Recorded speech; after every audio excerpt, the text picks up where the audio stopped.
Hi, I am Monica Brant, one of the world's first true fitness pioneers starting back in 1991. I helped launch the fitness industry while traveling internationally, meeting fans worldwide to share my style of fitness to the bodybuilding community.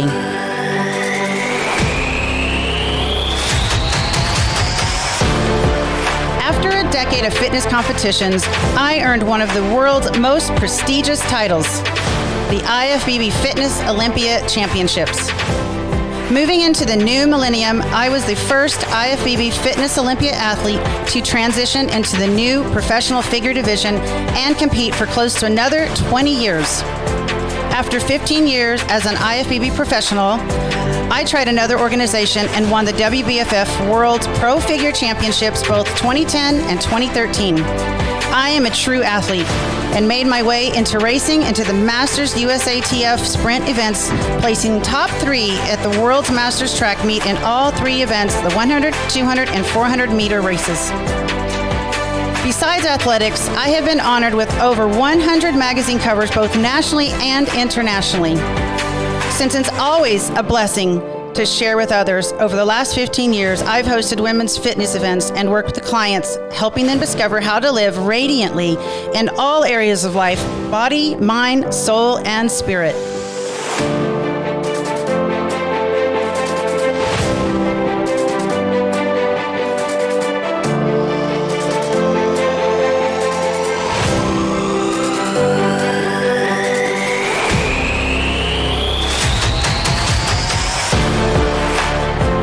The Monica Brant Show is one of the ways I am honoring the legendary athletes, powerhouse individuals, and nutrition gurus that have laid a strong foundation in the past, help keep the current industry flowing, and offer inspiration to the next generations.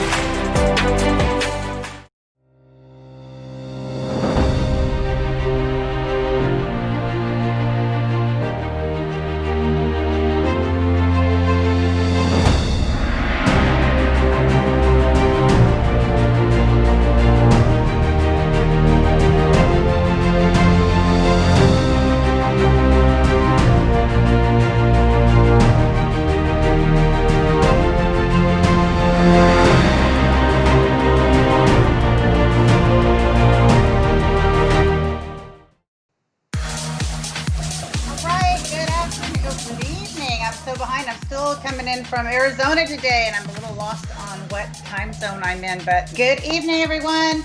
Thank you for tuning in tonight, Tuesday night, the Monica Brant Show. I'm super excited about talking to my special guest tonight, which has been a longtime friend and someone I have not had a chance to visit with in a very long time. He is a very special guy. He's been a professional bodybuilder at IFBB for many years, has a great history of IFBB competitions.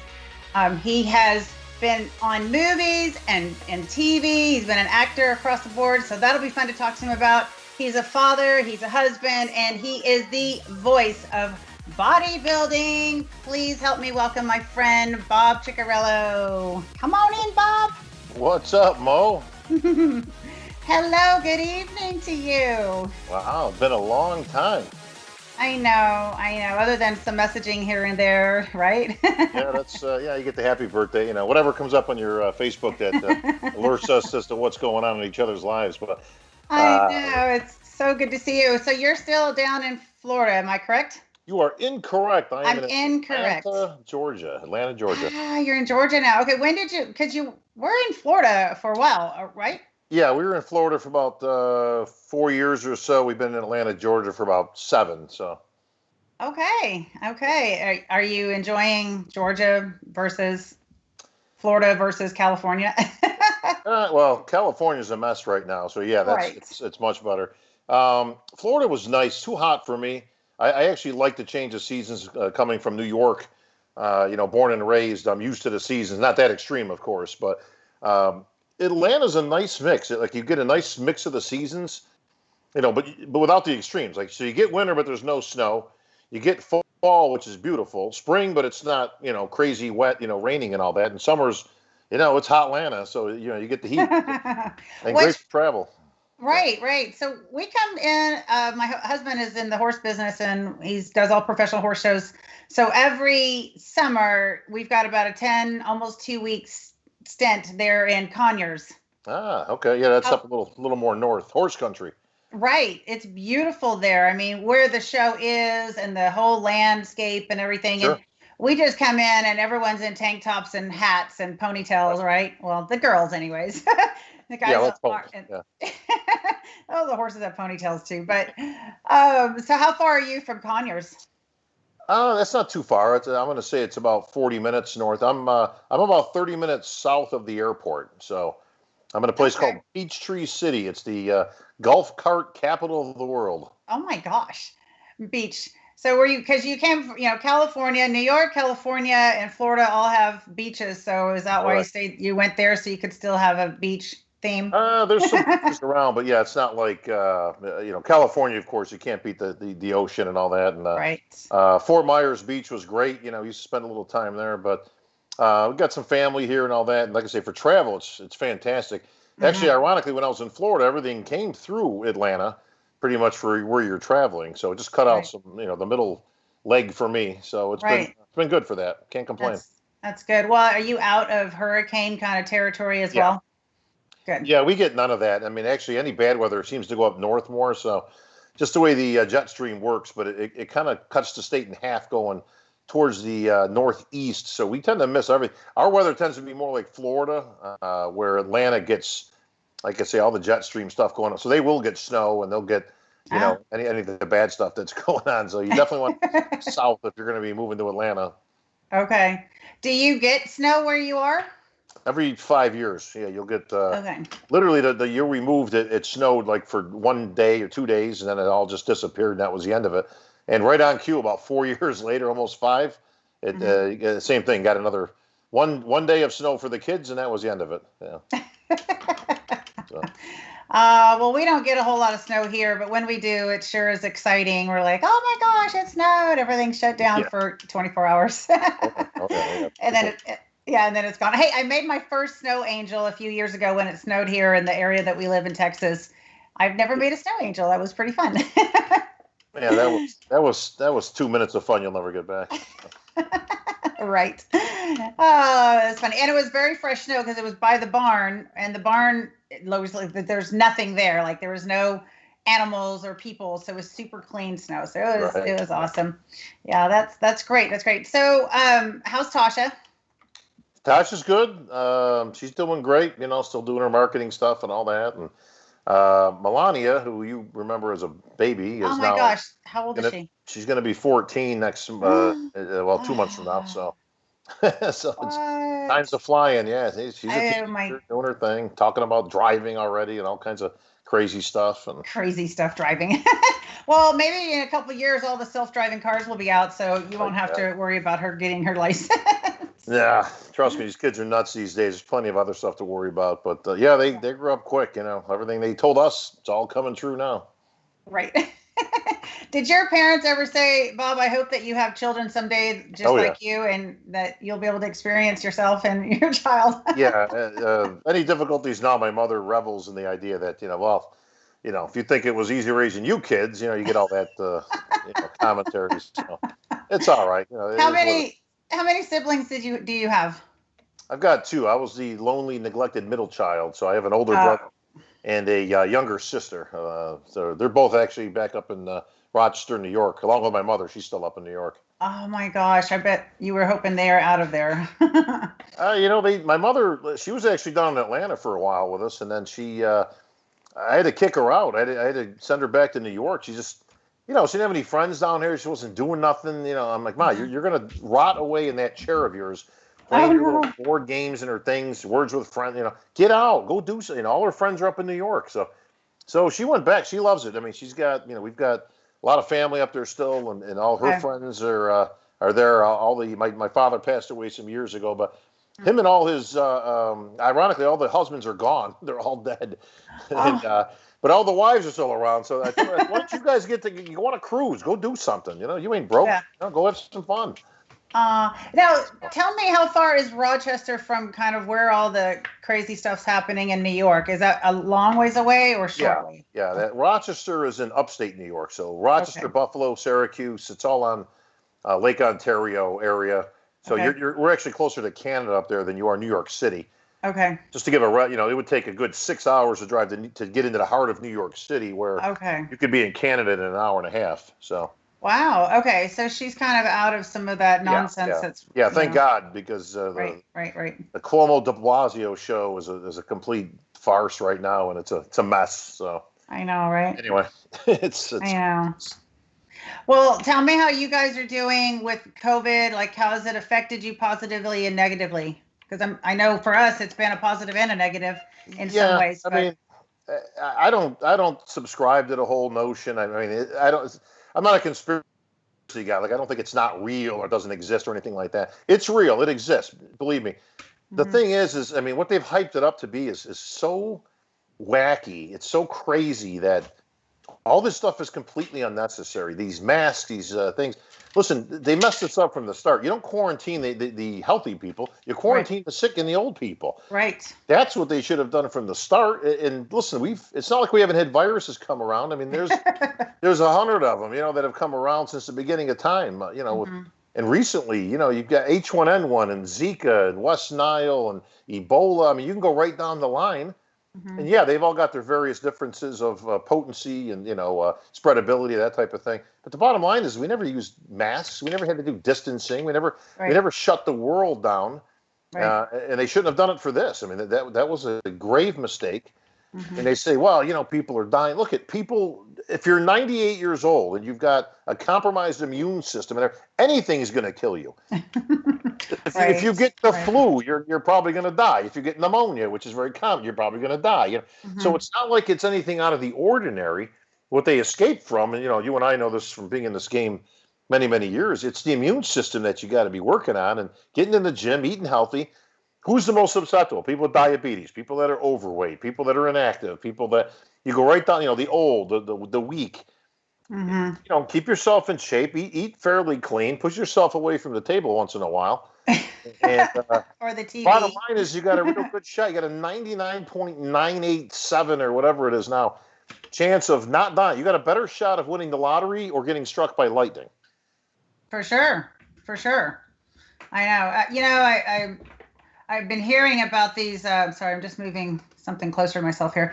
I'm just hearing, that some of these other states are trying to say that you're supposed to wear, the residents are supposed to be wearing a mask inside their house. And I'm like, that is ridiculous. That's right up there with the people in the cars. They driving alone in their car with a mask and a shield on with their windows up. I mean, what? Right. What is going on out there? Like, what's happening?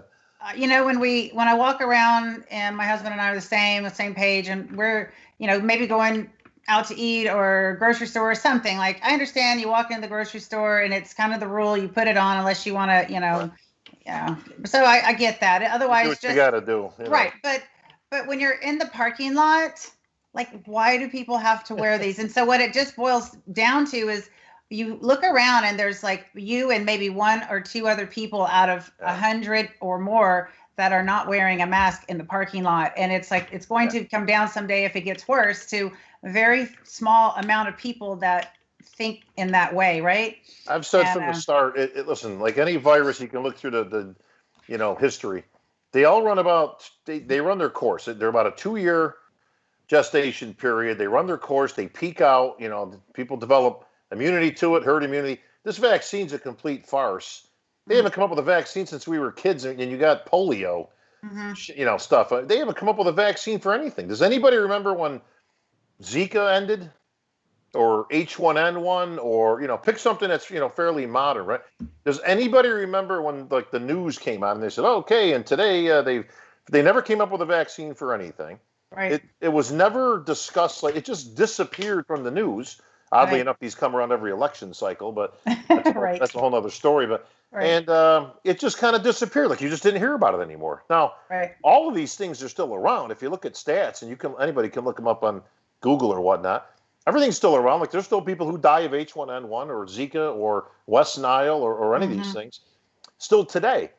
but you don't wear masks. You don't go. Listen, this is the worst thing anybody could be doing because it's not helping your immune system. So for all you people that want to wrap yourself up in bubble wrap and not do anything and not go outside and wash your hands 1,000 times a day and stuff, I got news for you. Okay, we're human beings. We are made to deal with bacteria and viruses and different things.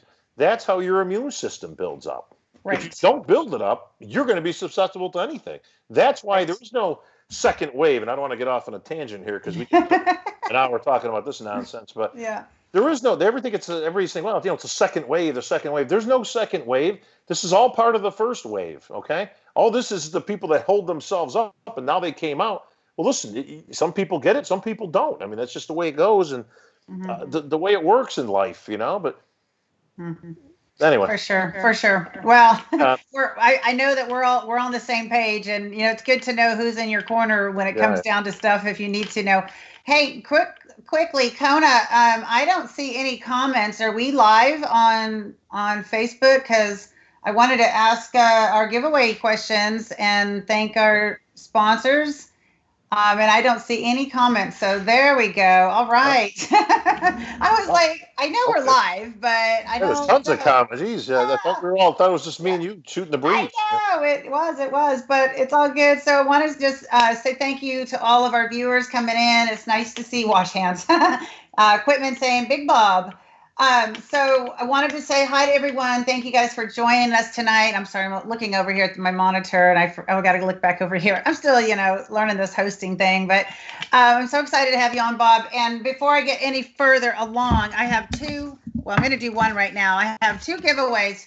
And how this works is I have two questions about our special guest, the Voice of Bodybuilding, Ciccarello. This should be interesting. Yeah, two questions. You guys, super easy to find. You go online, unless you already know, and you just answer in the comment. The first one to get the answer correctly wins our giveaway. And our first giveaway is from our presenting sponsor, CYRMD Nutrition. So excited to get you guys as a new product line. And very good friends of mine that Dr. Cyr was on last week, actually. So it was a great time talking to him.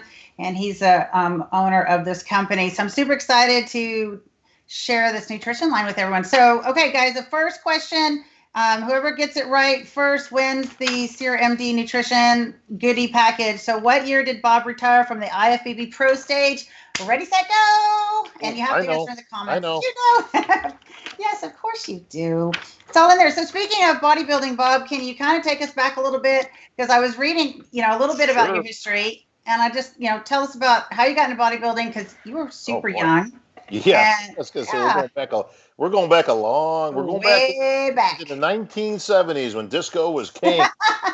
Throw it back, Bob. I actually competed in my first show in the 70s. I actually went to a few shows. I was huge into comic books. That was my thing. I was into superheroes, comic books. Okay. The Incredible Hulk was on. Pumping Iron came out. There was just a whole bunch of stuff that kind of came up at once that perked my interest, and I figured the first step of becoming a superhero was to look like one. So I started collecting the magazines, and I got some weights for Christmas that I asked for, which my parents got me. And I got the old sand and plastic, these interlocking weights that you used to, it was like the whole thing with the spring thing that came with it. It was for back then. Hey, listen, I'm 12, 13 years old, so kept you busy. And we don't have 6 hours to go through my history because it's so long. But moving forward, I started competing almost immediately. I competed at 13 for my first show, and then moved it up. Now, this was prior to the NPC. There was no NPC. All the shows were AAU shows. Okay. Jim Mannion hadn't broken out yet and started the NPC and all that. So when that came along, that's the gym I went to, which was Samson's in New York. We went that way and started competing in all the teenage shows locally, then statewide, then competed in the Teenage Nationals against our good friend Sean Ray. That was back in 85 or so. Said he beat me in that one. I'm damn judge. Even then, I can hear him now giving you a hard time. He still does too. He does not let. He won't let me forget it after all these years. But and then 87, we'd make our national debuts. Again, he won and turned pro at the ripe old age of 21. I made my debut. It went from there, and then everything took a big stall after that. I was right there, right, runner up in the USA, top 5 in every show I did. Articles, cover shots, everything, and then it all stalled out, man. Like the smarter I got, I started educating myself because I wasn't winning. Third place. Back then, you had to win the whole thing. There was no win your class. There was no top 2. Right. You had to win it all. And some shows, even that didn't get you there. If you won the USA back then, it didn't. Didn't get you a pro card. You had to go to the World Championship. So because I wasn't winning, I started changing stuff and educating myself. And the smarter I got, the worse I got. And oh no!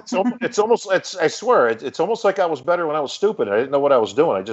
I trained. I ate, clean. I, gleaned what I could from the magazines, and there was no gurus back then. Or the only gurus were your training partners in the gym. You learned from those guys, and they were from the '60s and '70s. I was the young kid. So long story real short. It took me a while. Had a whole bunch of down years. Finally got my stuff back together and won the 2000 USA. And the rest, as they say, is history. That was 20 years. We're celebrating the 20-year anniversary of my USA win this year at the USA coming up in a couple of weeks. Wow. How about that? It's pretty cool. Pretty cool. I can't believe you competed in your first show at 13. Like, that's just so young. What was your size? Like, how big were you? Do you remember? I mean, for a 13-year-old, I was pretty good. I mean, I had some muscle. I had the big hair, 79. Did you have the big hair all over or just in the back? No, it was just like a big fro. It was just a lot of hair. It's just 78, 79. That's what you had. Yeah. Very Brady Bunch looking. Very Travolta. Back. Oh, what about your trunks? What'd you wear? Oh, they were huge. It's ironically they look like the classic trunks that they're wearing now, but that's the only trunks you had back then. So what color? I think they were yellow, I believe. I don't know. They were like swim trunks. They weren't really, I'm 13. There was no posing trunks. I don't know nothing. You mean CJ wasn't there at the time? No, not. I mean, she was around, but I didn't know her. And that was it. I got the taste of it and I loved it. And I wanted to, from that point on, I wanted to become the best bodybuilder in the world. And that's what I set out to do. Wow. Well, you have certainly made the name for yourself as the best voice in bodybuilding of the world. I mean, and your physique has always been great. So, you held up on that end, but you've actually brought that other part of you around to the best voice in bodybuilding. Of course, everyone knows you and sees you on stage and recognizes you. So it's pretty cool because you set out to do something and it's there, but it's just in a different form, right? Yeah, it was a pretty cool transition. I had started emceeing shows years and years ago, locally, of course, and then, somebody would come up that they're from Syracuse or somewhere, Albany.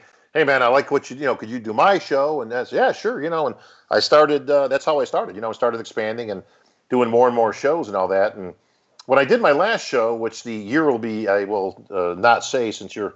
All right. Somebody's got to guess this, but the last show I did, this will be a clue for somebody. I won the show, and so I won my last show. Now, I didn't realize that it qualified me for the Olympia. It was Robin Chang that came up and said, "Hey man, nice job, champ. Congratulations. What do you want to do?" And I says, "What do you mean?" And he goes, "Well, you just qualified for the Olympia." So now I'm already hosting the Olympia at that point. Oh. So he says, "Do you want to continue to MC it, or do you want to compete in it?" And I was like, "Oh boy, I didn't even think of that." But ultimately, what I wanted to do, I wanted to announce myself and then walk out there with the Velcro both? suit. Yeah, I mean, how about both? But it was an easy choice. Listen, by that time, I'm past my prime of what I would think would be it took me so long to get there that just getting there to me was the ultimate. And something told me, I don't know what it was, Monica, but I got to be honest. Something told me I probably wasn't going to beat Ronnie Coleman anytime soon. I don't know what it was, but something was just gnawing at me that, what, I might do okay here. Maybe I can crack a top 10, but I mean, I was already hosting it. And I wasn't willing to give that up. I mean, I knew that was my direction. That was my future. It was my competition days. Whether I hung out another year or two, they were going to be more behind me than in front of me. So that's a choice. I says, no, I'm going to stay on the microphone. I'm good, and I've been hosting the Olympia ever since. So here we are.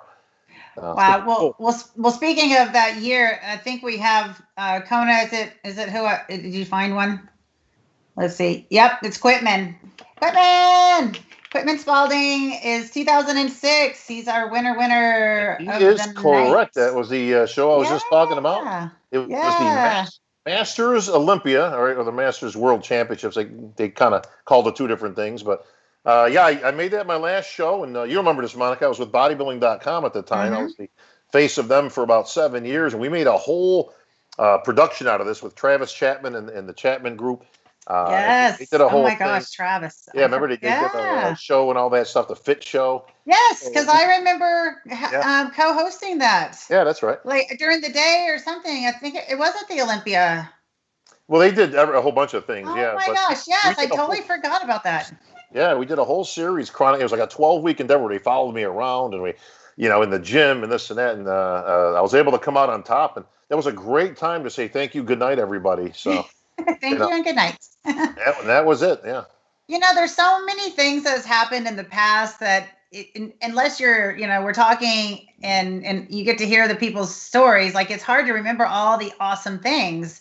And so it's so fun to, get to talk to my friends. You're one of those people that, has helped create this bodybuilding fitness industry that we all love. And that's why I started the show, really, was to bring people like you, the legendary athletes and powerhouse people that created this industry. And there's so many people now that are competing that don't know, like they know your name maybe and that you're announcing, but they don't know the history and how much you have done to help create the industry. Well, I mean, listen, at our age, specifically mine, because you're younger than me, but hey, I just turned 50 now.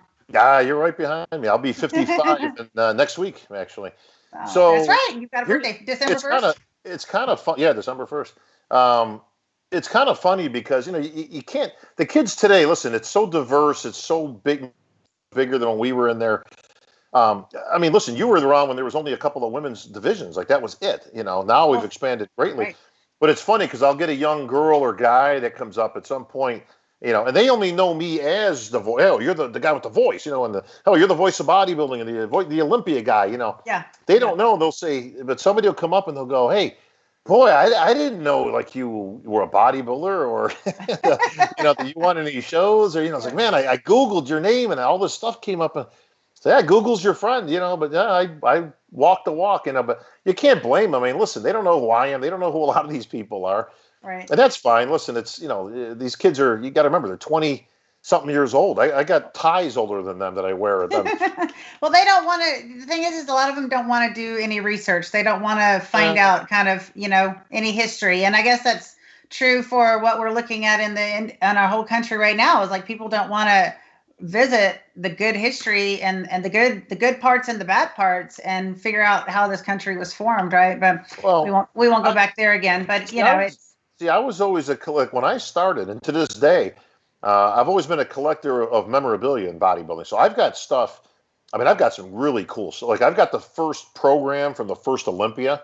Oh wow! Yeah, the first two actually, 65 and 66 with Larry Scott on there. I've got stuff from Eugene Sandow. I've got stuff, from his one of his first books. I've got stuff from the 1800s right up. So even as a young guy, I was always very much interested in the history, and I always studied it. And to this day, it kind of serves me because myself and Sean Ray, we have a show that we put out called Monday Night Muscle.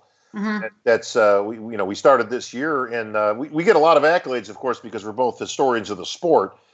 And a big shout out there to Peter McGuff, who's probably the best historian of the sport. Oh, right. He's been in some challenging health the last few years, and I know he wasn't doing too well last time. So big shout out to Peter. But you talk about historian, I mean, he puts us to shame. But it's nice to have that background when you're doing commentary, when you're doing play-by-play, when just in a general note. When you're doing shows to know your stuff, and right. We took pride in that, and I still do. Well, that's true. That's true. What about like Steve Winterstrom? Yeah, see now those guys now they're on the women's side, like the women's side, right? I mean, there's a few. Dave Lieberman was out there, was a competitor, and he did compete, but he promotes the Ohio Natural Ohio every year. Great show, big show. he puts us. He's one of those freaky guys, though. Like he can tell you like what colored trunks, like Bob Paris had on in the '83 Olympics. Oh my gosh. Yeah, like he's freaky, like he's Rain Man, when it comes to that stuff. So, oh wow. But there's a few guys out there who they know their stuff. But yeah, the Steve Wennerstroms, and he knows anything about the women's side and all that. I always appreciate that because I can appreciate somebody who knows their history and their craft. And again, we came up in a different time where it was a lot easier. I'll be honest with you, it's hard today. We were just at the Nationals this past weekend. Big show. Big shout out to Gary Udit. A bang up job of moving this thing to Orlando. And I want to get into that. Yeah, we'll get into that. But he did a montage of all the national winners from 1982 up, which was Lee Haney, who was there actually in attendance. So it was great to have Lee there. But it's funny because as he was going, I could tell you every single winner up until about 4 years ago. And then all of a sudden, I'm like the guys that came up, I'm like, oh, geez, like I've fallen off. It's too hard. Well, they go through the turnstile so much quicker than we did. There's way more opportunities to turn pro, where we might have been, now my circumstances are a little extreme, of course, took me years. But even if you were good back then, it might take you 4, 5, 6 years, to get. Right. So a lot of the same guys were around. Same thing for the women, where now, they're through that turnstile in a year or two. And then, now listen, that's not all good. I mean, it's great that we're able to expand the brand, give more opportunity to athletes and all that. But I'm not so sure a lot of them are at that level when they get to the pro. It's kind of the end of the road. So, there's some good in that you can get there early. But, I look back even on my career. Had I turned pro initially, like in '89 when I took second and could have taken first, I wouldn't have been ready for the pros. I mean, I would have competed a handful of years, got my ass handed to me because, I mean, that was peak time back then. You're talking, 80s and 90s. That was not an easy time. I mean, there were some great bodybuilders, the Flex Wheelers and the Lavronis and Sean Ray and Nasser and all the. I mean, I couldn't have beaten those guys. So I needed the extra years to get my physique to a level where at least I could be competitive. Right. What do you think? Do you have any tips maybe with all of those years that helped you, with your physique? Any tips you can share that with the viewers on your training technique or anything that really made a difference for you over those years? Oh yeah. If I had to go back, and I tell people this all the time, the KISS method would have been the way to go. Keep it simple, stupid. Don't complicate it. And I've always used this analogy. It's like juggling 3 balls in the air, getting ready for a show. You got 3 balls and you're juggling. It's nice and smooth, nice and easy, just nice little flow, little rhythm.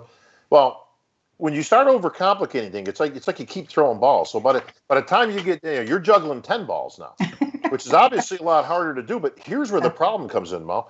When something goes wrong, you don't know what to fix because it can be any one of these 10 things or any combination of these 10 things. So it's not just like, well, there's one of 10 things that can go wrong. It's like, no, listen, it could be number 1, 6, and 8. It can be, 2, 9, and 5. It could be 5, 6, and 10. You see what I mean? Like you start doing the math and you go, well, wait a minute. And this is the problem I ran into is I didn't know where to look to fix it because I had so overcomplicated it. This is unnecessary. And I've written articles on this over the years in Flex Magazine and Muscular Development when I wrote for them and everybody. Keep it simple. Like I say, you don't half the stuff that people are doing, especially in the 2 words I hate the most in this game is peak week. Oh.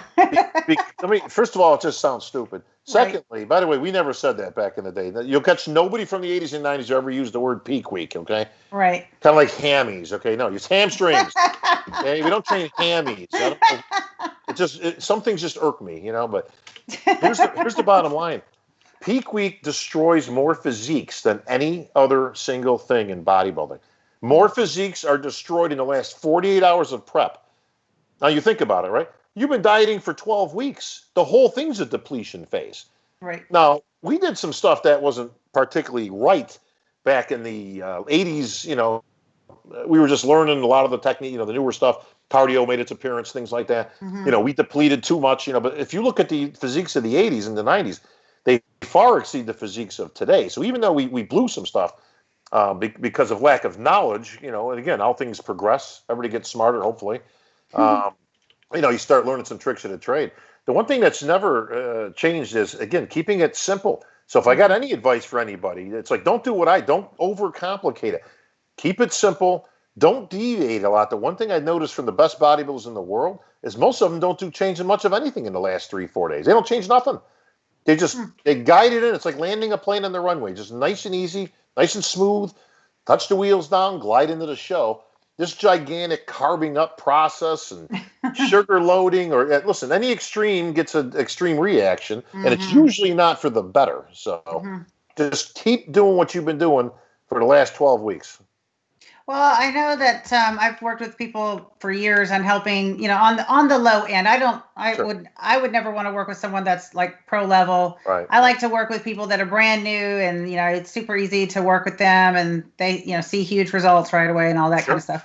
And it's always that funny question, because they're always so excited, like, what are you going to give me to carb up? And I'm like, girl, we gotta lean out. There is no carbing up for you. I mean, if you end up to be like stick skinny, for some unknown reason that I don't plan to get you there, but if for some reason you did, then you can have something small. But we're not carbing up, because carbing up is just going to make you look puffy. Well, it sets off a chain of actions that it can't be denied. Listen, you start carbing up when your body isn't used to it. Your body wants to retain water, because that's what carbs do. It's like throwing a sponge in there.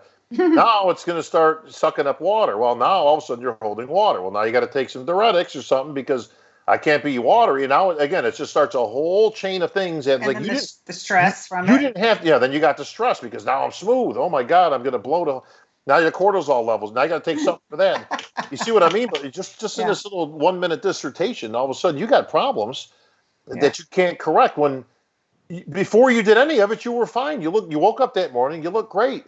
Listen, put your color on, go to the show, eat what you're normally going to eat, just to keep the blood sugar level. But let me tell you something. Here's tip number 2 for all you kids out there listening.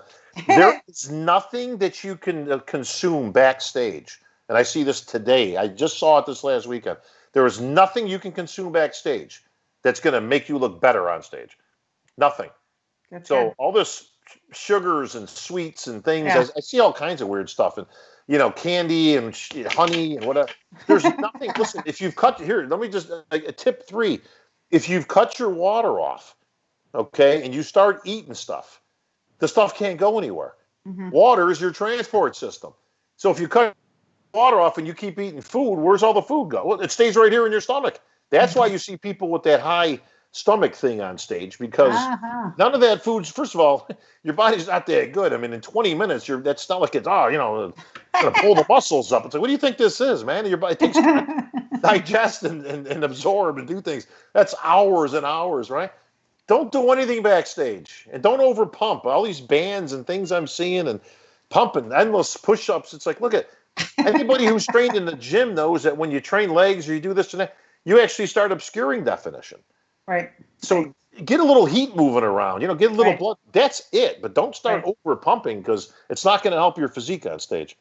I know, for what I always told my girls, because what I like to do is I like to just get back there and go through all of my poses, and just kind of hold and flex the whole body, and just get the body warmed up for what I was going to do on stage. Because that's the last thing you want to do, is go out there and be unprepared for that part, and your body not warmed up for that. And I'm always like, hey, if I'm going to go run a sprint, I'm going to do track drills to get ready for my sprints. Like, I'm not going to go out there and lift weights before I get on the, go run a sprint. So, I mean, I try to think about, like, what are you going to do on stage? You want to be doing that part on stage to get ready to be on stage. So I know that's okay. Do you have it? Go ahead. Sorry. Well, I was just going to say, I know you're the interviewer, on this particular, on your show, because it bears your name, but I got to ask you a question. So, now you're one of the pioneers of fitness.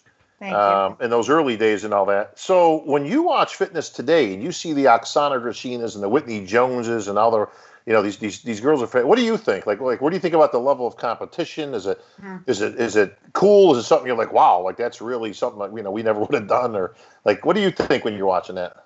Well, first of all, I just have to give a shout out to Oksana. She was on my show I think in May or June. She was one of my first 10 guests I had on, and she was so lovely. I so enjoyed talking with her, and I'm excited to see her make her comeback and rooting for her.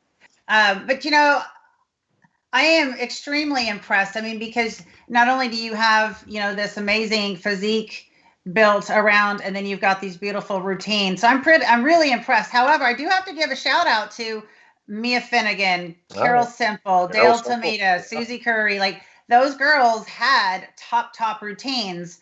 And, I had a routine that could hang in there for the top 5 position because we didn't always have like all 5 of those girls at the same time on stage. So my routine could kind of fit in, having learned gymnastics later in life and just being a glutton for punishment. But I think that we did have some extremely talented Kelly Ryan. I mean, her routines, Jen Hendershot. Oh my gosh. Stacey Hilton. Right. Yeah, like, I mean, you guys had some. I mean, you talk about the golden age of fitness. You were in it.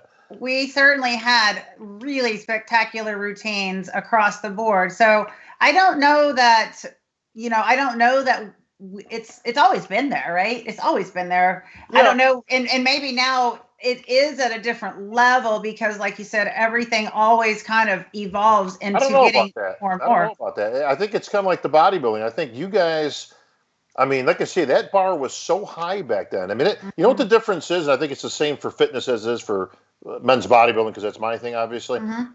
It was deeper. Like, there was 10 of you girls that were like, holy crap, like, all spectacular, all trying to beat each other on stage, but the talent bar was so high. Now, there's some talent, don't get me wrong. We give due respect where it's due.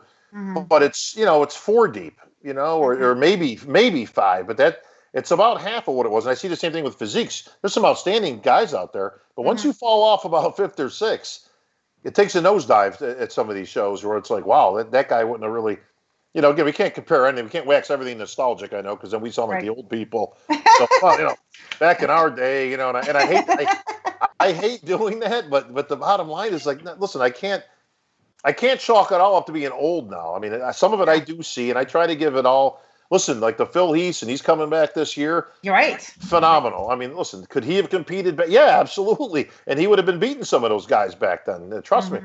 But it's the depth, I think, is the difference between yesterday and today. Right. I agree. So real quick, we are going to take a very short break. We are going to do your random rapid fire questions real quick. And then I want to come back. We've got a couple questions over here I want to address. And we have another giveaway question for Legendary Foods for another sponsor. Okay. So let's do rapid fire really quick.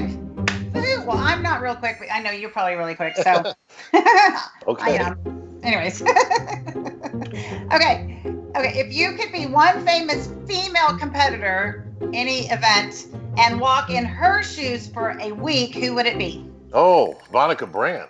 Ah!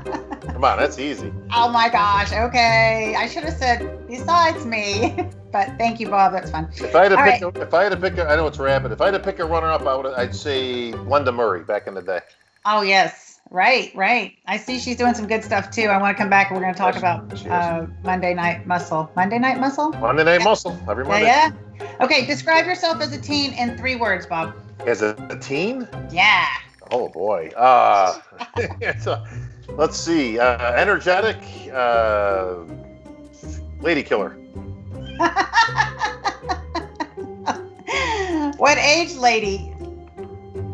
Well, back then, I like the older chicks back then. The ones in the 20s. That's awesome. Okay. Would you say you most resemble, if you had to most resemble one of these, it's an animal. Oh, okay. So you get 3 choices. A, Roadrunner from the Coyote and Roadrunner. B, Woodstock and Snoopy. Or C, Big Bird on Sesame Street. Oh, Jesus. What kind of choices are? Well, they're all different. Oh God. I guess I'll take the Roadrunner just because he's quick and he's elusive. I mean, but who the hell picks Big Bird? I mean, that's. I don't know. Let's just give me Snuffleupagus or something. Where are we going with this? Come on, Mo. It was just fun. I don't know, but I would say Roadrunner for you for sure. I hope you don't have a writer that's writing this. I hope that's just you messing around. It's just me messing around, Bob. Okay, I just wanted to laugh tonight, and I knew that would make me laugh. Okay, list one item on your live list. My live list? What's yes, that like something you want to do to feel alive. Oh, boy. I used to have old cars, and over the years they've just kind of, gotten sold off, and when we moved, I sold more. I got to get me a nice 55 or 58 Chevy Impala or something like that. I got to go cruising.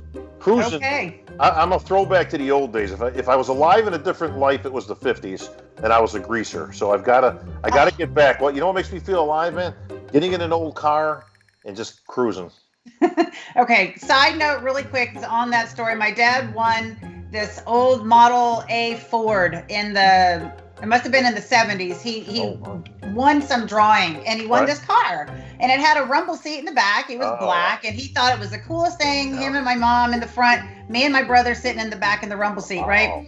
Well, I think I just bursted his bubble the other day because he was talking about it. I said, yeah, I hated sitting in the back there because it had all this grease like on the floor, and I just remember getting grease all over my feet or my shoes. Yeah. I was just a kid. I was like 5 or 6, and he's like, wow, I never knew it was bad back there. And I'm like, well, it was hot and greasy.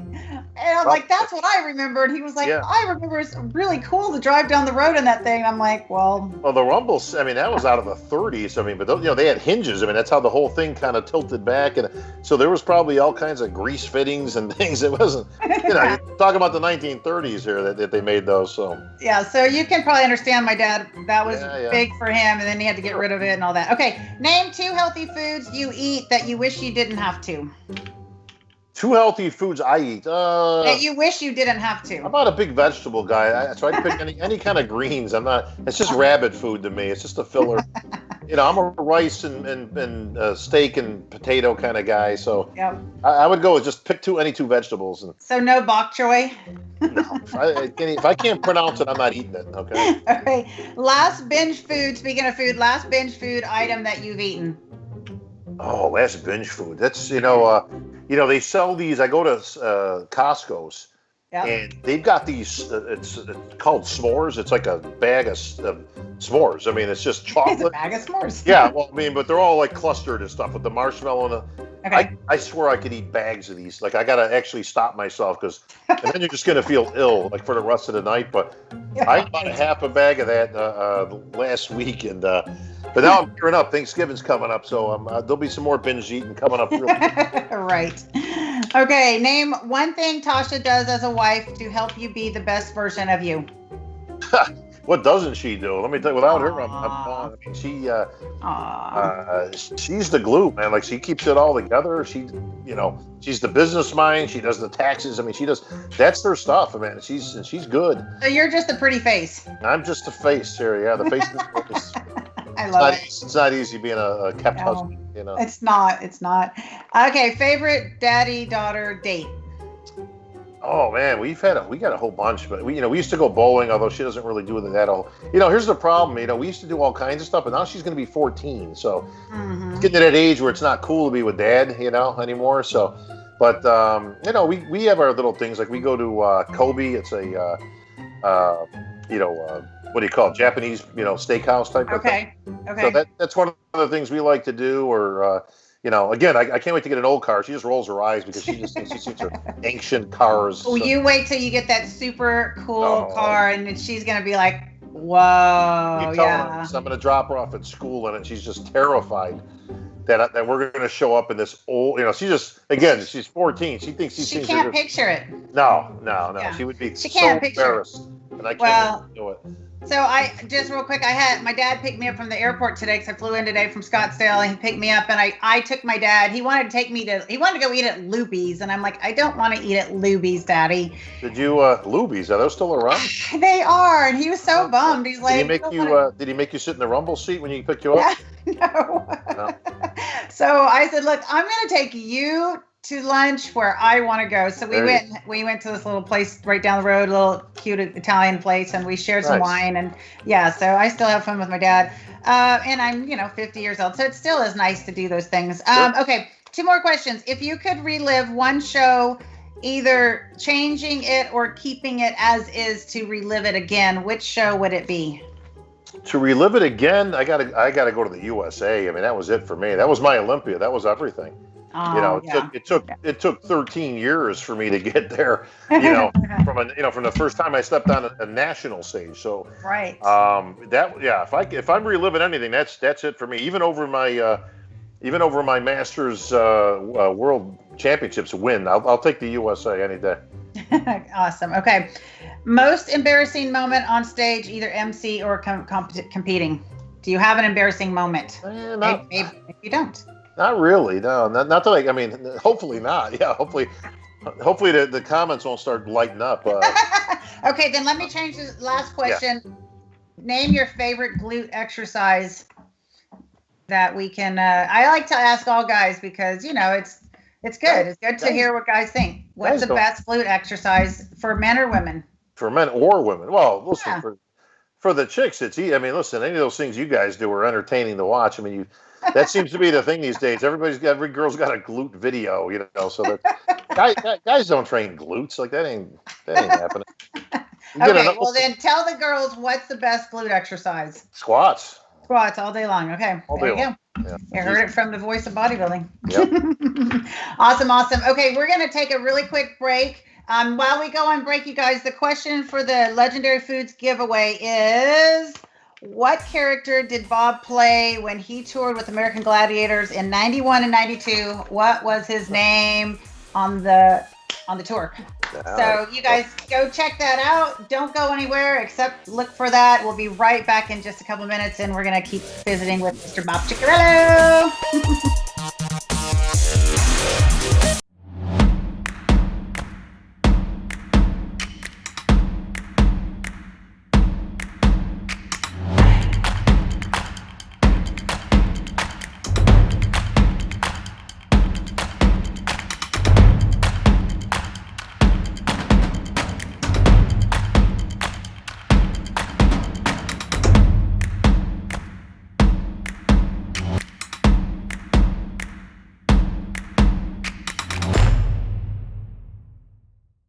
Dr. Stephen Sear is a Mayo Clinic fellowship-trained spine surgeon. He's earned a sterling reputation in performing complex revision surgeries of the spine. His countless reviews and testimonials speak volumes to both the quality of his outcomes and his compassionate bedside manner. If you're looking for a surgeon you can trust, someone who will focus on your individualized needs to craft the perfect surgical solution, look no further. Call us to get your life back.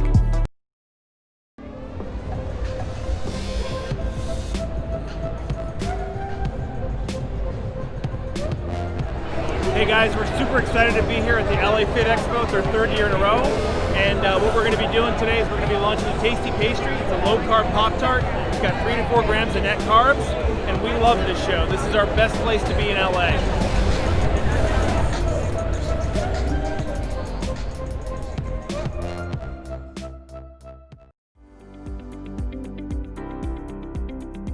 Hi, my name is Barbara Casarin. I am a traveling makeup artist, hairstylist. I go to you at any location, at your house, hotel, anywhere you like. I offer makeup from full service makeup to lashes, brows, just eyes. I offer blowouts, hairstyles, updos, and hair treatments.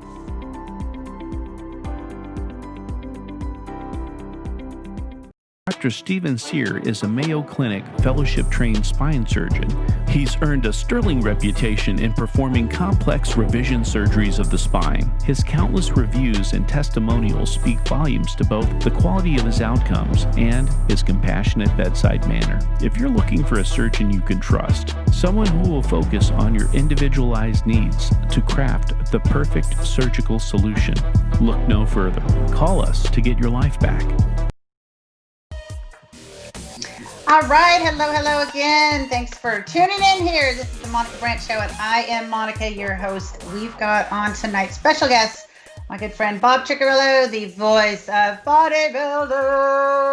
I don't know, I'm not really good at that, but all right. So we have a winner. We have 2 winners. I'm looking Quitman and Linda, and Quitman, hopefully you're good with allowing Linda to roll with this. Titan is the winner's name. This is Titan in your, you're Titan. Here we are. Titan. That was me. Yeah. That was you. Yeah, I have a quick funny story about this. First of all, Equipment, thank you for playing it. Equipment, I know you have a question back here for Bob. We're going to roll back to your question here in a second.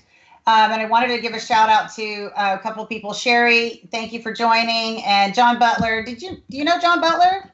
John Butler. Yeah, he was a Muscle Mag photographer. He worked with Muscle Mag back in the day up in Canada. Yeah, I do remember that. Yeah, so he's been joining. He said to tell you hi. He's calling you Grease Lightning. And right, Heidi, I see you, girl. Thanks for saying hi. And Heidi, do you remember Heidi Kerrigan, my old roommate in LA? I do remember Heidi. Yeah, she says to tell you hi. Wow, we're going back some time now. I mean, I know. I just got to see Heidi. So my 50th birthday, my husband gave me a big surprise party, which was just a couple weeks ago. And Heidi and her boyfriend came out to surprise me. It was awesome. Super fun birthday. Yeah, it was super fun. And Equipment said, yes, I am. So thank you, Equipment, for being a gentleman. Congrats, Linda. So Linda, nice to have you on again.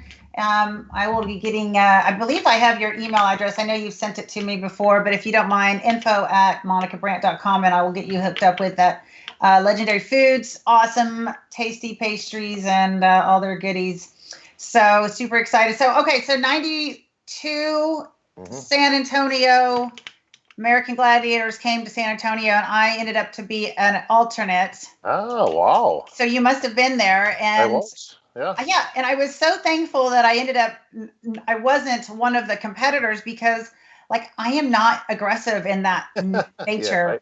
I'm a great athlete and track kind of thing. I'm a competitive, but when I'm a good volleyball versus basketball. Like, yeah, I gotcha. Yeah, that kind of thing. So I was so thankful I didn't have to get in there and actually. That tour was brutal. I mean, it was hard for us. You had to, you were on the road. I mean, you got a little taste of what the wrestlers do, and it was not.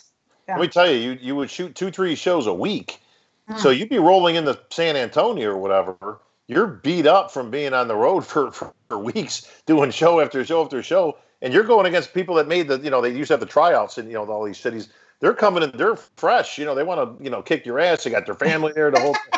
Right. But it was so much fun though. So much fun doing that. I'm pretty sure I remember you, like, just thinking back to that because you don't forget the nice looking people that you see in your life. And I was in my early 20s and I remember all of it. Like two ships passing in the night. If only we would have met then, Monica. Well, I was just some blonde girl that was the alternate. So how did you get involved with that? They had let me think now. So they had tryouts. Now this gets a little obscure, but it's the God honest truth. So I'm in Rochester, New York, upstate New York. I'm still competing at that point as an amateur, trying to get my pro card. Well, I was always a good bowler of all things. Yeah. So I had actually gotten into this. It was kind of like a mini league. And the point of the league was to establish a handicap for the Pro Bowlers Tour. So I kind of set my sights on that. I was just like, what, this is something I'm going to do. And so I was about halfway through this league, maintaining about, I was about a 200 average, 201, 202, right in that range. And I was going to give it a shot. I was actually going to go in some tournaments and try to get on the PBA, Pro Bowlers Association. So right in the middle of it, I had gotten word that they were looking for a new gladiator to add to the American Gladiators. Mm-hmm. And the tryouts were in New York. So I was like, all right, that was right up my alley. I mean, I was always athletic, played every sport, football, baseball, golf, bowling, whatever. So long story, I went to New York, tried out. I think there was 30 guys, and they ended up picking me. So I got picked up. They gave me the name Titan, and that was it. Went on the tour and all that stuff, and everything was good. My future was set. I was going to become an international superstar and all that. And then the show canceled. Right. So you're awesome. Yeah. So that was my fleeting, bite at fame with the Gladiators. But it was a great. I mean, we did the whole tour, and they were great people that were on the tour. I was with Gemini and Tower and Laser. Tower, Steve Henneberry. Yeah, Big Steve. He was Tower, right? He still is Tower. Yeah, he's right. As tall as he ever was, but. The girls were great too. A lot of them you knew from Golds. They were all the standouts of Ray Hollett and Ice, Laurie Fetrick and Sky, and we had them all. But it was a great time in my life. I would never trade it for nothing. It was just a perfect time and place. And then when it canceled, I went back to competing, but I never finished. I never went back to the bowling. I kind of missed my my calling there. So that is so unique. Yeah, I know. Bowling. Right? Yeah. Okay. Now you'd mentioned something about going bowling with your daughter. Is she good? She's all right. Yeah. Have you taught her some tricks? I mean, yeah, she was getting better, but she doesn't have a lot of fire for it. She likes, these kids, of course, they all grow up with games. So the other thing we like to do is go play the arcade games. Now that I excel at. The problem is she laughs at me because all I'm good at is the old school stuff. Okay. Yeah, Asteroid or whatever. Yeah, Pac-Man. I'm looking for millipede and stuff. Right. She looks at me like I'm a dinosaur, but Galaxy. Yeah, Galaxy. I mean, I was good at all that stuff. Galaga. We spent a lot of time in the timeout when we were, kids. For you kids watching, timeout wasn't like when you were bad. It was a place you went to play arcade games with a stack of quarters because there was no stuff at home. There was no PS5 or any of this stuff that cost me thousands of dollars. Now these kids are nuts, but yeah, we do enjoy that. That's fun. So when did the just kind of interesting thought for me was when did the Gladiators come back? Because with Mike O'Hearn getting in that. Well, that was way later, right? Yeah, that was way late. Now here's some interesting history. You're asking all the good questions. See, I like that. Good. It's like you've done this before. So, all right. So they're going to do this Gladiators reboot. Now this is years and years later. So I'm in LA at the time at Gold's training, and they're going to do this reboot. Now, I'm going to try out to be a gladiator again. That day waved bye a long time ago, but I was up for consideration to be one of the commentators. Oh. Now, at this time I'm, doing all the shows, whatever. So I had a good shot. Well, it ends up coming down. Who's great. He got picked up and a bunch of the other guys. So they're going to do this reboot. And it came down between myself and a guy named Hulk Hogan. And look at that. Yeah. So they ended up going that route. Now, they liked me because I was a former gladiator, so I obviously knew what it was all about, walk the walk. I had some presence in the bodybuilding community and all that stuff. I was in the magazines. So it was legit. But what they ended up doing is they ended up going with Hogan for obvious reasons because he's Hulk Hogan, and they wanted the star appeal. Now, I thought that was a mistake, not just because I didn't get the gig, but you got to make the gladiators the stars, not Hulk Hogan, not the host, not right. And they kind of blew it. I mean, I didn't like the direction they were going to go. The original was so much better. It almost turned into it was like a water theme park type. Everything was in water. Everything you fell off, you fell into the water. You were wet. The outfits they looked like some kind of space. What happened to the red, white, and blue American Gladiator? That was the whole thing, man. But yeah, they kind of went down a bad direction. I didn't like the direction they went. Of course, it fizzled out, and that was the end of it. But we still wax nostalgic though for the old Gladiator, so it was cool. Wow, good old history. Good old history stuff. But me and Hulk Hogan battling for the job, brother. Hogan. Do you know him or did you know him? I do. Yeah, I've met Hulkster. A lot of the wrestlers actually I'm very good friends with. Dave Bautista. Everybody knows Drax. And in his various other movies that he's making now. Dave's doing great. John Cena. I remember you may remember him when he worked at Gold's. Gold's, right? Yeah, he worked the front desk at Gold's. Right. John Cena, DDP, my buddy Diamond Dallas Page. He lives about 20 minutes from me. Dave Otunga, again, he's somewhat in the area. So a lot of the bodybuilders and wrestlers, we used to travel in a lot of the same circles. So Triple H, we did the Triple H. Me and Triple H co-hosted the press conference way back in the day. Right.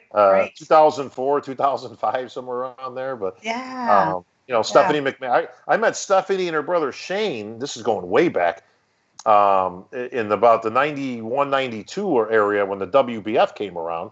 I ended up doing a shoot for their magazine, which was called Bodybuilding Lifestyles. And they didn't have anything set up at the time. It was brand new. They're going to do this federation. Remember all that stuff. Right. And we ended up doing shooting it at McMahon's house in Connecticut. And Shane and Stephanie had to be, they were kids, 8, 9 years old, maybe somewhere around there. Oh, wow. It's funny because I'll bump into Stephanie and Triple H now, and she's like, "Oh yeah." I always got to remind her, I knew you when you were a kid, Right. So, yeah, I remember Triple H before he was Triple H. Oh, yeah. Yep. And wasn't he one of the good guys on the wrestling? And then they kind of they all had various characters. He was actually a bad guy for most of his time when he was Hunter Hearst Helmsley. You're right. And that's where the Triple H comes from, which most people probably these days don't even know. That's where it came from. It was Hunter Hearst Helmsley. He was kind of a bad guy, kind of this English squire kind of a character. And but they go back and forth. I mean, listen, he's done extremely well for himself. Very smart guy. They're pretty much running the show over there now with Vince getting up there, so they're not hurting. They're doing pretty good. I haven't seen him in so long, and I know I used to see him at the Olympia. It seems like, and say hello, and it was always just getting to say hi to him was like kind of bring it back to the old school. Yeah, a lot of they still come out to the Olympia. I mean, he loves bodybuilding. Batista, he comes to all the shows in Tampa, and then he's going to be coming to the Olympia this year. So awesome. We got Shaquille O'Neal coming. We've got wow. Yeah, we get a lot more celebrities these days. They love bodybuilding, but coming and seeing what's going on and being there. I mean, it's something different, and it's the best of the best. So why not? Why not? That's cool. Well, let's talk about the Olympia a little, because I know we've kind of getting close to our time for everyone to go and eat and do something else. So we've got a question here from Quitman. Kona, will you go back to the question? It's a little bit further up. What do you think? Well, first, Quitman is, I believe, the cousin of Brandon. Brandon's cousin, Quitman, Brandon Curry's cousin. What do you think? What do you think Brandon over the top last year? Oh, put Brandon over the top last year to capture his first Olympia. Oh, he had the best overall package. I mean, it was that simple to me. Simple. He was complete.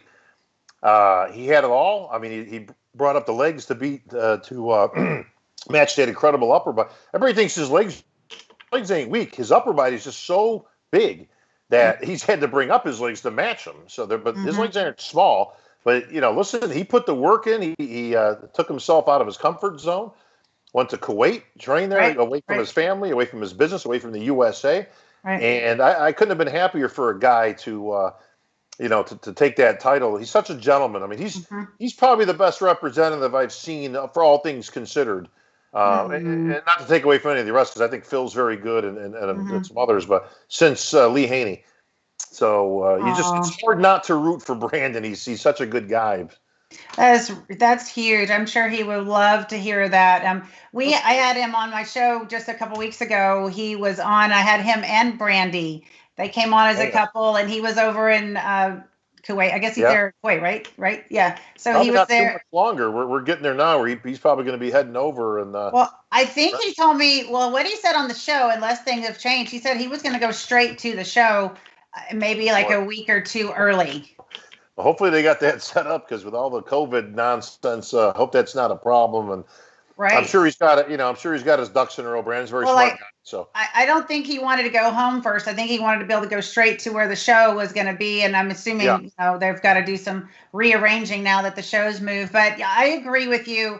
I was so impressed. And I met him years ago when I was with BSN, and then he came in as a model for BSN, and then he was kind of worked his way up. And I haven't seen him in a long time, but it was really awesome getting a visit with him and his wife. They're such a special couple. And the children got on the Zoom, and it was such a really, really fun. Yeah, we were all with BSN.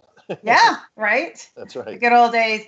I laugh because I don't know if you remember this, but I had called Scott James when it was just Ronnie. Right. And I was like, "Hey, you need a female athlete," and he was like, "Who's this?" I'm like, "This is Monica Brant." I got his number. I got his number from one of the distributors that I knew, and so I called him directly. I called Scott James directly, and I'm like, "You need a female," and he's like, "You think so?" I'm like, "Yeah, you've got Ronnie, you've got all these guys coming to your booth. You need a girl there." So I was their first female. I got myself a contract with them, and as you should have been.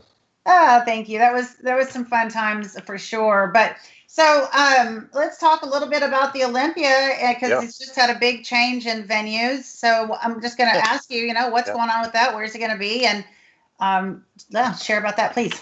Yeah, big change would be an understatement. For the first time in history, obviously we've got many changes that have come around this year because of COVID and all that. The first one was moving it to December. It's been in the September. It used to be in October. It kind of crept up into September over the last, 10 years or so. The first change is we were changing venues. So we were going to Planet Hollywood, Zappos Theater. We toured the theater. This place was absolutely fantastic. Long story short is that the closer we were getting there, the more Dan Solomon, who's the obviously a good friend of mine, most people know us from doing Pro Bodybuilding Weekly for many, many years together. Well, he's in charge of the Olympia these days, and he kind of had a gut feeling like he wasn't liking the way things were kind of lining up. And thank God, because his gut feeling, I think, has saved us the Olympia this year. Because Vegas is weird right now. Like they're kind of half open. But they're making no reservations that they kind of retain the right to kind of shut you down at any point. Wow. And Dan and Jake Wood, new owner of the Olympia, they weren't going to take that chance. And thank God for that, because, well, first of all, two things. One, if it was still under AMI, if Jake Wood hadn't bought it, they would have canceled it right from the get-go. No question in my mind. Never would have seen the light of day this year. So thank God for Jake. Number two, he pushed it to December 17th through the 20th, which is still the same date it is. That's a week before Christmas, so it's coming up in just under 4 weeks now. Right. That's as far as we could push it. And I remember talking about this way back, 10 months ago, going, well, come on, things will be back to normal by this. We're still dealing with this then. We got real problems. Well, here we are. Right. And we got problems. So they made the move, and they made it quickly. And like I said, Dan had a real gut instinct that if we stayed there, the reservation wasn't that we weren't going to have any people. It was that they could, in effect, just tell us you can't have the Olympia. And then we would have been completely screwed, because you got athletes here at that point. I mean, it would have been a disaster. So Dan says, nah, we're not going to take that chance. I'm going to move it to a place that it's secure, that we have an assurance, and that became Orlando. So the team is scrambling, but they are getting it done. Anybody who goes, and we right from the East Coast people, I mean, they're all lighting up, because it's like, oh, wow, I can, I don't have to go cross country. I'm going to, bring my hometown, my Florida home state, whatever. So this is going to be fantastic. The Convention Center, we've had the Europa there before, many other shows. It's absolutely fantastic. This place is huge. Right. It's gigantic, and it's a great setup. It's right on International Drive. I mean, anybody who's been out there, there's 1,000 places to eat. Everything's open. So it's business as usual, man. We're excited. That's awesome. I remember competing there, I believe, in 2009. I did a GNC show there, I believe. Yeah. Sounds familiar. It's a great venue. You're right. And that's exciting, especially for all the people that are in Florida and that surrounding area. They get to drive. They're like, woohoo. Yeah. Well, listen, at least, the Olympia will go on. We never missed a year. It's coming up on the 56th annual now. And it's going to be bigger and better than ever. We've got the lineup is crazy, of course. We've got Phil coming back. We've got Brandon defending. We've got Hadi Chupan. I mean, and God willing, these guys can get here, because I really hope we don't miss out on any big athletes, because of the restrictions of flight or travel or these countries. Some of the countries themselves, Iran is not, obviously we don't have great relations, so it's hard to get people in and out. But, we got right now, if everybody shows, we've got, we got Ruli Winkler, the people's champ. He's coming back. We've got William Bonac, Mr. Consistent, and not to be left out, because it's huge, Dexter Jackson at 50 years old, making his final Olympia appearance. So he's calling it a day. Awesome. He's hanging him up, and he's going to go out on that Olympia stage as a champ and a former Olympia champion. Hey, who knows? Listen, don't count Dexter out. No, right? That is so awesome. I need to get him on my show. I've had, let's see, I had Sean on, and Tim Wilkins came on a couple weeks ago, and Dan Solomon came on earlier in the year. So I'd love to have Dexter on. I need to get in touch with him. I mean, he's the winningest bodybuilder of all time. We'll probably never see that record broken in our lifetime. That's so awesome. Well, so how many years have you been going to the Olympia now, between all of the years of everything? It's been since the 90s. I mean, I started getting my foot in the door when AMI bought it. Okay. So that was 04, I believe. And then, like I say, kind of got in there, started doing the press conference. Me and Triple H did the press conference. Then I got, Robin gave me an opportunity to host it with Sugar Sean Ray. So we did that for a year or so, and then they kind of threw me on my own out there, and I've been on my own ever since. So this is my 15th year, maybe somewhere around there. That's awesome. Yeah. Were you there in '99? I was there. Yeah, I wasn't working it obviously, but. Did you know that I was on stage co-hosting for the well, not '99. It must have been 2000 because I competed in '99. I was going to say it was 2000. 2000, I remember because I just won the USA, so I was there as the USA champion, making the rounds, and I had just signed with GNC. But yeah, I remember that. I mean, there was awesome. There was some funky stuff back then. Yeah, they celebrated my birthday on stage. They brought me this giant cake on stage. It was so fun because that was at the end of October that year. So it was. Yeah, it was October back then. Yeah, it needs to go back to that. I think even past this year with all the craziness, I think they're seriously looking at putting it later in the year, which I've always liked. Yeah. October, even November. I mean, I think December's late, obviously, but this year, given the circumstances, we had no choice. But I think the only thing that I think is nice is if they have that enough separation between the Olympia and the Arnold, right? Because there's the two biggest shows, and it's got. I know that's a little bit mind-boggling for some people to be able to do both. If they want to do both, if they're able to do both, that's a big commitment if they're too close. But there could be some changes in the wind on that front too. On that one too, huh? After this next year, we'll see. It's way too early to speculate, but. I always thought they should have moved that show later. Like March is just too early, especially in Ohio. It's 5 degrees in the con. We've all been there, man. It's brutal. I know, right? Oh, put it in May or June or something, Well, Bob, it's been so fun catching up with you, and I really appreciate you coming on and spending the time here. Can you share with everyone how they can find you on social media? Yeah, I'm still catching up on social media. I just started the MySpace last week, so you can catch me on there. But MySpace, really? No, not really. Come on, Mo. I'm like, did they bring it back or something? No, I don't even know if it's still around. I just think it's funny. But no, I don't think so. No, I'm on Instagram and all that. I'm catching up, but Facebook, it's just under my name, Bob Ciccarello. I got a fan page on there, so if you can't get on one, you get the other. But Instagram, IFBB Pro Bob Chick. So yeah, but I try to keep up on most of the stuff. Like I said, a little behind, but I'm getting there. So old school. I'm old school. Tasha, help! Believe me, if it's not for her, I wouldn't even be able to get on here. My daughter's got to show me how to do this stuff these days. Well, good thing she was there to help you tonight. It's really nice having you on, and I really enjoy getting to see you and hear all the good stuff going on in your life. And thank you for all you're doing for the industry and helping to keep it rolling and being a great representation for the bodybuilding fitness community, Bob. It's awesome. Appreciate you. Good seeing you again as always. It's been too long, but hopefully we'll catch up with you soon. And good being on the Mo Show. Oh, thank you. Thank you so much. Well, this show will stay on Facebook on the Monica Brant page, and it also goes over to my YouTube channel. The Monica Brant YouTube channel, and I have, which connects all to the MonicaBrantShow.com website. So, well, let me put the last shameless plug with my show, Monday Night Muscle. Yes. Which me and Hall of Famer Sugar Sean Ray do. So it's every Monday, thus the name, Monday Night Muscle. And we're going to be expanding that this year. So after the Olympia, we're going to regroup, and we'll probably have like a weekly, a couple of things a week, kind of a smaller version of it, and then of course the Monday Night Muscles. These are epic pieces that we're going to be putting out with all the biggest, people in the industry. So you can check us out on YouTube, Monday Night Muscle. I do follow you guys, and I've caught some of them. Now, are you in person when you do those, or do you do them over the? We're right there in the Olympia headquarters, which is also the Wings of Strength headquarters in Chandler, Arizona. So we're at Big Jake's place. This place is fantastic. I mean, it's stupid. I mean, it's just. Jake spares no expense. I mean, we got a whole brand new studio he's building. For us and the girls, because the girls do the FemFlex Friday. Right.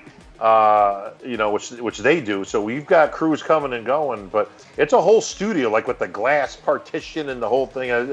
It's being built as we speak. So we're putting it up already. But Jake's a go-getter, man. I tell you, this guy does not mess around. You want to see some big changes coming up between him and having Dan in there and Tamer El-Gindi, Tim Gardner. I mean, Martine. He's been there for years. With the production stuff. What a great crew. I mean, you want to see some moving and shaking. Well, watch what happens to the Olympia the next couple of years. Well, I know I've told Sean and Dan, and I don't believe I know Jake. I don't know that I've ever met him, but I'd love to come in and be involved however you need an old 98 Fitness Olympia champ coming around, do anything. So I'm in Arizona a lot already, a few times of the year, and it'd be fun to come work with you guys and do anything that's help support you guys and have some fun together. Anytime, Mo, anytime. Stake on me. Awesome. So nice to see you, Bob. Thank you so much, you guys. Awesome. We'll see you soon, Bob, okay? Tell Tasha hi for me, please. Sure will. See you, Mo. All right. Have a beautiful night. Bye-bye. All right, you guys, thank you so much for joining tonight. I appreciate everybody. Let's see, Suzette, is Olympia going to be televised? I'm sorry we didn't get to talk. You know what? I think if you go to the website, Suzette, you'll probably be able to find out that it's probably going to be a live stream. I can only imagine that that's what they're going to do. So bring the Olympia here to Canada. John, you're cute. All right, well, you guys, so good to see everyone. Thank you guys for tuning in. Alicia, hi, sweetie. Nice to see you. And you guys, I'm going to go run and go to dinner with hubby because I just got back today and I haven't seen him in a week. So, so nice to see everyone tuning in tonight. You guys have a blessed week till next week. And don't forget to go over to the MonicaBrantShow.com. You can see all of my past episodes. I think this is the 25th or 26th episode. You can go check them all out there, see all your favorites there. If you have any you guys, if you have any recommendations for the show for 2021, I'm starting to book out 2021. If there's anyone that you'd like to see, make sure you send me a email at info@monicabrant.com and let me know who you'd like to see on the show. I'm happy to take requests. If you go to the website, I have an application for sponsorship. So if anyone knows of a company that'd like to sponsor the show, help me keep on air, please send them my way. And you can also send a donation there. You know, $5 goes a long ways, or, you know, $5,000. Totally kidding, guys, but there is a donation button. So if you guys feel like donating anything, it'd be great to have that support. Stay safe. Thank you, guys. Nana, thank you so much for your visiting. You guys have a beautiful Thanksgiving. Don't forget to be communicate with all your loved ones and tell them how much you love them, how thankful you are for them. I pray that you guys have a wonderful week. Do something that celebrates others and the people in your life. It's so important to just cherish everyone that you get to spend time with and hug everyone that you can hug. We're supposed to continue meeting together, as it says in Hebrews 10, 23, 24, and 25. So go check those verses out. Meet with all your loved ones and share this wonderful week of Thanksgiving with all the people you love in your life. All right. As always, stay fit, love life, and we'll see you guys next week. Same time, same place. Bye.